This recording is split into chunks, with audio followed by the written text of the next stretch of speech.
I first met Rachel Jackson one morning in September.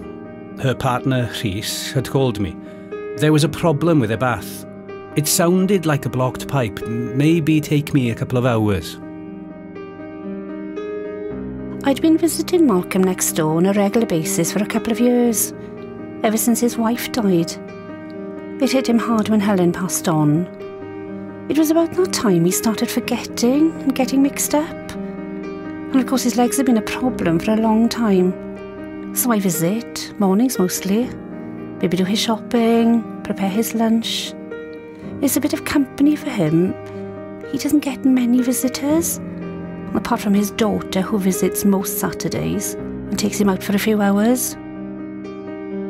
I was just opening my toolbox when I saw her. She was just standing there, watching. She looked pale, sad.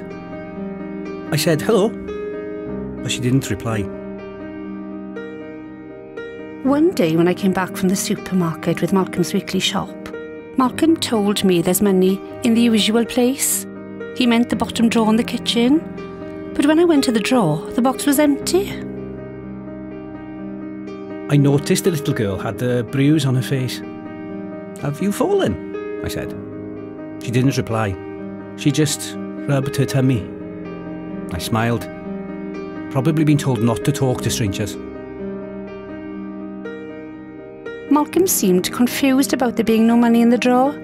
I told him it's not a problem, we can sort the shopping money later. He said he'll ask his daughter to sort it on Saturday. She deals with my finances these days, he said. She fell off her bike.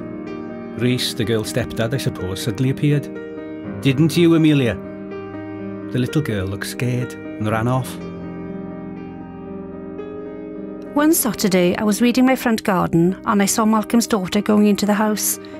I noticed she'd got a new car. Flashy. Not long after, I heard the daughter shouting. She sounded angry and her voice was getting louder and louder. I heard something breaking, maybe a plate or a cup. Moments later, the daughter stormed out of the house. I tried to smile at her, but she got in her car and drove off. She looked furious. When I'd finished the job, I went downstairs. Rachel and Rhys were in the sitting room. "All sorted," I say. "Nice to meet you both."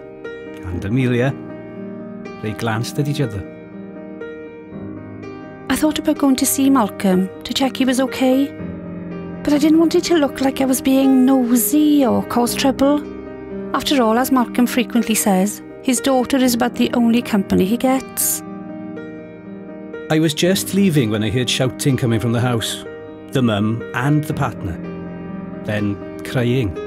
A slammed door. I thought about going back to the house, checking everything was okay. I turned. Rachel was at the window. She waved. I turned back.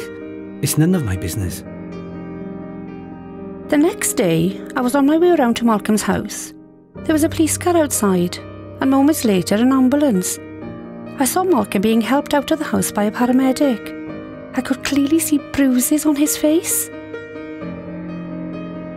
A couple of weeks later, I was having breakfast. The local news headlines came on. I don't normally listen to the news and was just about to turn it off when I heard the headline, "9-year-old girl in critical condition after suffering years of physical abuse."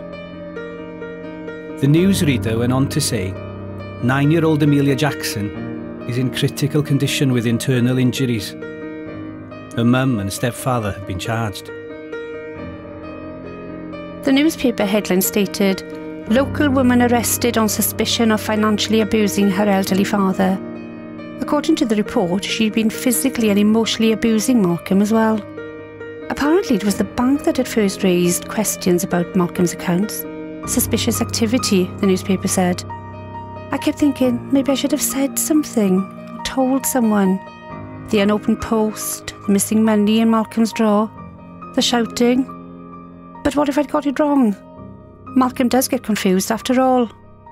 I didn't want to get involved. What could I have done?